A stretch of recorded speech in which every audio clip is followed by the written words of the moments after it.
কোনে আনিছিল গাড়ী? আৰিফ কোন হয়? আৰিফ আপোনাৰ হাজবেণ্ড হয়? ক'ৰ পৰা গাড়ী চুৰি কৰিছিল? চুৰি কৰা হৈছিলে, ভাড়াত আনিছিলে। ভাড়াত আনিছিল? ক'ৰ পৰা ভাড়াত লৈছিল? আমি দিল্লীৰ পৰা আনিছিলোঁ। দিল্লীৰ পৰা ভাড়াত আনিছিল হোজাই? তাৰপিছত হোজাইৰ পৰা গাড়ী ক'ত লৈ গৈছে আপোনালোকে? মোৰ তাৰ ৰিলেটিভৰ মানুহ এঘৰত থৈ পিনে তাৰপিছত সি গাড়ীখন লৈ গ'ল। মই অহাৰ পিছত সুধিলোঁ যে কি হ'ল গাড়ীখন, কৈছে কি হেৰি ভাড়াত আনিছিলোঁ যে লৈ গ'ল এনেকৈ বুলি কৈছে। এতিয়া আপোনাক আৰক্ষীয়ে ধৰিছে?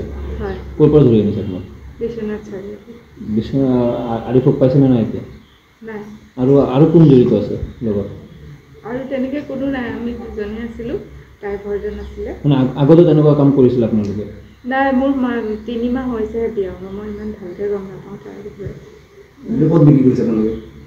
বিক্ৰী কৰাৰ কথা গম নাপাওঁ, মোক কৈছে ভাড়াত আনিছিলোঁ, পিছতহে মই তাক এৰেষ্ট কৰোঁতে তেতিয়াহে গম পাইছোঁ। মানে আৰিফে আগত তেনেকুৱা কাম কৰিছিল ন? নাই, সেইটো কথা মই ক'ব নোৱাৰিম সঠিককৈ। তেজপুৰ পৰুৱা। তেজপুৰ পৰুৱা চাৰিআলি। কি গাড়ী আছিলে? ইন'ভা। গাড়ীখন ক'ত আছে? গাড়ীখন ক'ত আছে সেইটো মই নাজানো।